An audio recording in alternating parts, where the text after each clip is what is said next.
I had a friend, a guy who I used to work with, at a real estate company. And he was like, hey man, can I ask you a question? You won't get offended? No. Is it true in your religion? Part of your religion is like taking your life, like blowing yourself up. So I was like, if that were the case, we wouldn't be here. You know what I'm saying? We'd be all over the place.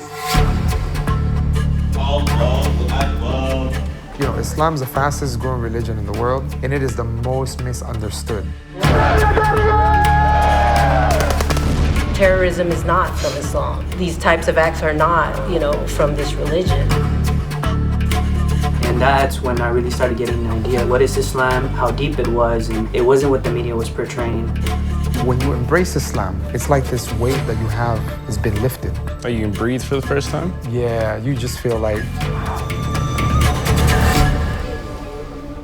Why are Latinos converting, in your opinion? The statistics suggest that the Latino segment of the overall Muslim population is the fastest growing. They're leaving cultural Catholicism. They don't really understand what they're leaving. Thank you, my dear. How large is this movement? It's got to be at least 250,000. Wow. But it's growing. When Mexico sends its people, they're not sending their best. With all the racism and the xenophobia happening, where are the Catholic Christian leaders in this country really taking a strong stand on that? A lot of Latinos are saying, maybe Islam is offering something that Christianity doesn't offer. I'm worried. Absolutely, I'm worried. Islamic culture is extremely different.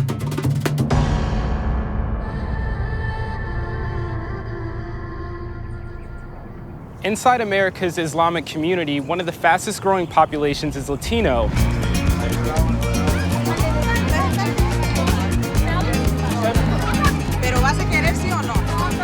And the epicenter of that movement is here in Houston, Texas, home to not only one of the largest Latino communities, but also one of America's largest Muslim communities. Just 350 miles away from the Mexican-American border during one of the worst deportation crises in recent history, and less than a year from the Muslim ban. We gotta go and we gotta knock the shit out of these people. I've come here to meet Jaime. Jaime? Yeah. I'm Lee. Nice to meet you. Nice to meet you, man. The founder of America's first Islam and Spanish Center to find out why two of America's most discriminated groups are actually coming together.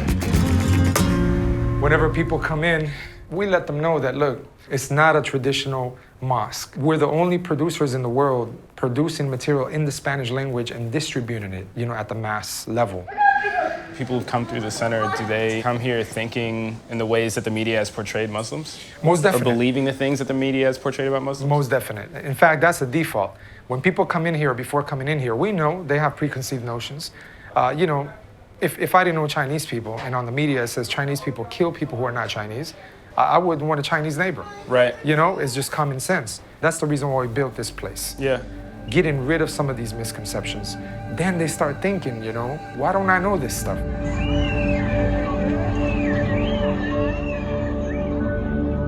Jaime, what brought you to Islam? I grew up in Houston, and when I came here, I was 8 years old. All I knew was Colombia and Venezuela. I previously lived there. So I'm one of those immigrant youth that came to America. My parents wanted for me to have a better future. When I got here, I realized that the culture here was a bit different than what my parents expected. And we were having a lot of issues in regards to gangs popping up in the environment. And there was some troubled times where, unfortunately, I saw some of my friends get killed, people getting strung out on drugs, and it was a survival mode. I looked for answers, and I looked at so many different religions. And someone who gave me the Quran, I began to read it, and the more I read it, the more life made sense. My mother thought I was brainwashed when I became Muslim because I stopped drinking alcohol, going out, the girls, all the stuff that I had easily, I let go of it. And it was great that I did it at the time I did it, because a few months later, a lot of my friends got caught in some stuff that put them in trouble. And I'm like, man, That choice of me accepting Islam saved me from that. America is not the most kind place to Latino immigrants right now. So why would you subject yourself to being that double minority? I don't think being a Muslim and being Latino is putting me in a position of weakness. It actually puts me in a position of strength. I have to be the best Latino I could be now. You gotta be the best Muslim. While Latinos are the fastest growing population within Islam, very little research has gone into discovering why. So I'm heading to Rice University to meet with Professor Considine, a religious studies expert, to gain clarity on why so many Latinos are becoming Muslim during such a critical and divisive time in America. Why is it that Latinos are seeking out Islam? Does it have anything to do with the common experience between Muslims and Latinos in this country? Absolutely. Especially after the election in 2016, where a lot of these people felt purged. When Mexico sends its people, they're not sending their best. They're sending people that have lots of problems, and they're bringing those problems with us. They're bringing drugs, they're bringing crime, they're rapists. A lot of Latinos are recognizing that not being white in this country comes with certain barriers. Latinos might also be thinking, Muslims generally speaking, they face similar obstacles with all the racism and the xenophobia happening from the top of the government. This is a 5-year ban. To an everyday existence on the street. Who knows what they're gonna bring into this country? We're gonna bombs, ISIS, what? They need to go. I think a lot of people are seeing Islam and the Islamic tradition in general as being more tolerant of race. People have to recognize, one of the most racially diverse religions in the world is Islam. We stand in opposition to their opposition. Allah. How large is this movement? The statistics suggest that it's got to be at least 250,000 Latin Muslims in this country. Wow. But it's growing. This is the future of America. Houston is a microcosm of the future of America. It's the Browning of America. They say by 2050, white people are not going to be the majority anymore. 34% of the American Catholic population is Latino, mainly immigrants, and many of those converting to Islam are coming out of this community. So I sat down with a group of members from St. Cyril's Catholic Church in Houston to get their thoughts on the Latino Christian move to embrace Islam. What has been your experience with the number of converts moving from Catholicism to Islam within the Latino community? So it's a very complicated issue, actually, right? It's multifaceted. But there's also a concerted effort by the Muslim community to reach out to the Latino communities. I think it's no secret, especially in the climate that we have now, and this has been an issue for years with immigration, especially when you look at the disenfranchisement of peoples, right? And that's what we're seeing in the immigration standpoint. And they turn to something. And of course, I think the Islamic community, something that I think that they target and they look for. Thank you, my dear. Look at the rise of Islam within Arab or parts of the Middle East. Where do you see its greatest growth? Is the same place you see its greatest extremism. But you do feel as though they may placate to this demographic or have a... I do. I think it's a concerted effort. I do. But I'm worried. Really? I'm worried. Absolutely, I'm worried. I'm worried from an anthropological standpoint. Islamic culture is extremely different. We see what's happening in Europe. We see what's happening in England. How do you think they'll be received by the larger American community? Skepticism, I would say. Very skeptical, very skeptical. Anyone who says that we target disenfranchised individuals, they don't know us. People who talk like this, they have an elitist mentality, possibly. How are we targeting? We're not targeting disenfranchised people. We're on digital media. So what room is this? So this is the brain, man, of the whole operation right here. We reached 14 million people just in a month in Ramadan. Wow. Sometimes there's some attacks, and they come due to some bias sometimes, and people have some agendas. This is our podcast station right here. I mean, had you had to contend with Islamophobia or racism because you were Latino? When I became Muslim, it was 3 months before September 11th.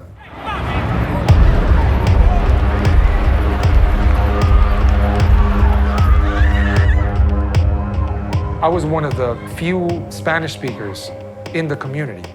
And so the Muslim community asked me to speak in front of the media, Univision, Telemundo, to explain about why Islam was not what people were thinking just happened over there, you know, with the Twin Towers. Y la gente se confunde y dice o piensan que las acciones de algunas personas representan a los musulmanes.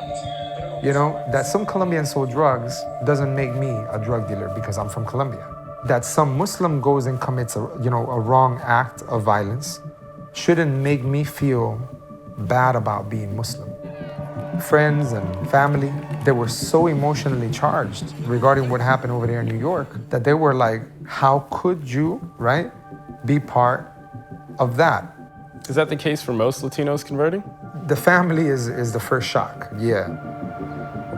We're in the north side of Houston, about 45 minutes from the Islam and Spanish Center, and we're gonna go meet up with Raul.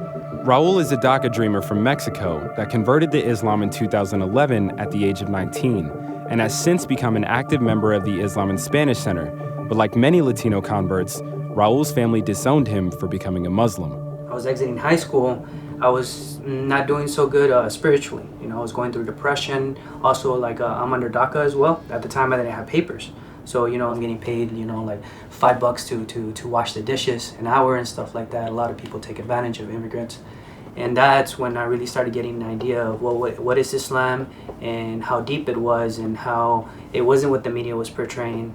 And it was what literally cured my depression.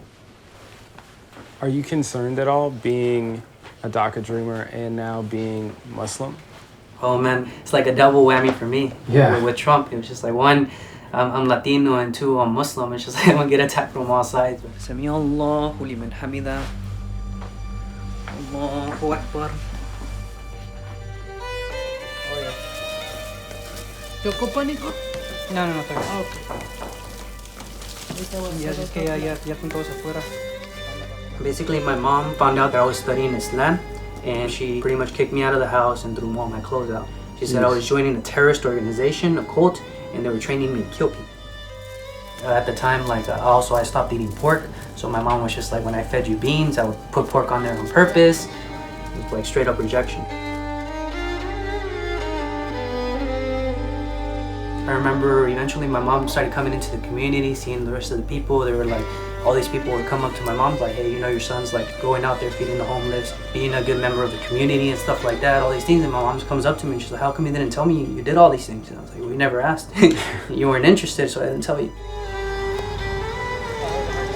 I believe them seeing how much change Islam had in me, it's like when they started seeing this, like, okay, this isn't necessarily bad. You know, he's still Raul, and if anything, he's becoming a better person. My mom accepted Islam just a few months ago at El Centro Islamic. Ashhadu an la.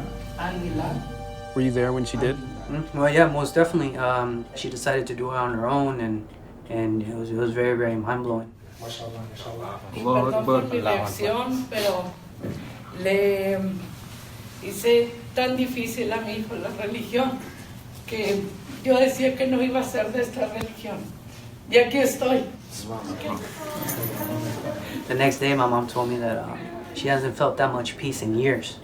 Islam, it changes everything. We've heard from a number of converts that we've spoken to that there was an immediate rejection within their family to their conversion.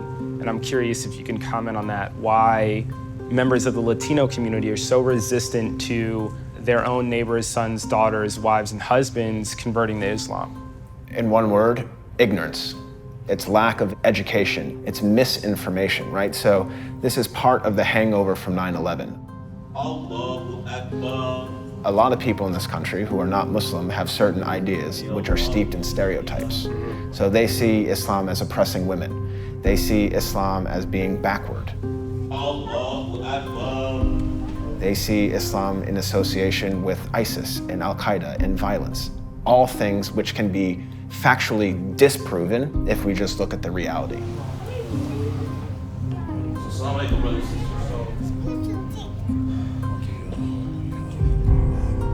Today is the Muslim holiday of Eid, and for a number of the members of the Islam and Spanish Center, this is going to be their first major Islamic holiday. So we're going to go inside and meet some of the members of this community and find out what this transition has been like. Did you guys have any misconceptions about Islam or about Muslims before you became Muslim? Terrorists. Yes. Yeah. Terrorists. My family makes jokes. My brothers mostly. They're like, "Oh, you're going to the masjid. Oh, they're teaching you to make bombs or something." Yeah. I'm like, no. Terrorism is not from Islam. These types of acts are not, from this religion. From what I knew before when I became a Muslim to now, yeah, it's totally different. How has Islam impacted your cultural identity? I'm still Puerto Rican, from when I wake up till I go to sleep. Something similar happened. We still have our culture, we still have our language and everything. I'm still Mexican. I still like the same food. I still eat all of y'all food. And I just, my faith has changed. One of the things that I think that we're going to see at some point is probably a backlash into the fact that in the Islamic communities, when you grow up with that, you grow up with Sharia law. When you say Sharia law, you mean like separation of genders, things like that? Separation of genders, some of the things, they even brought that out. Well, why would women go to such what they seem as a more oppressive? One of the interesting things is that reading some of these young women is they love wearing the hijab. What does it represent? It represents modesty and a sense of purity. It is what I feel like is they feel like when they go to Islam, they're hitting the reset button. Really, and this is something that Islam does do, and it's sort of a demonizing of white culture. So do you think that conversion is a misguided decision? I do. I think it's a lack of understanding what they're leading.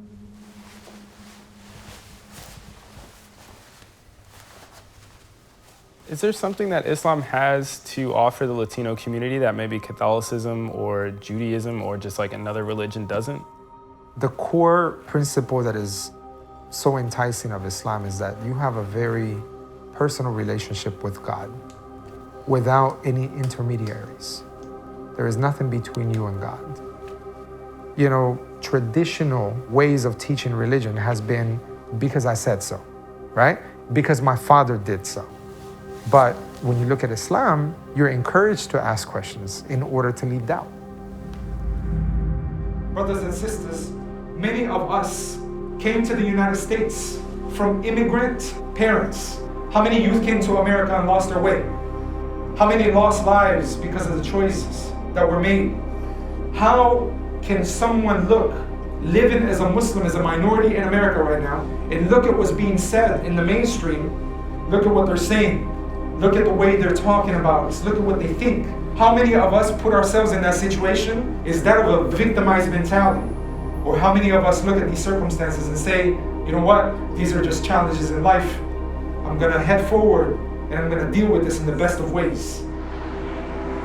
America at its foundation is a land of religious freedom, and it's a country that was built by immigrants.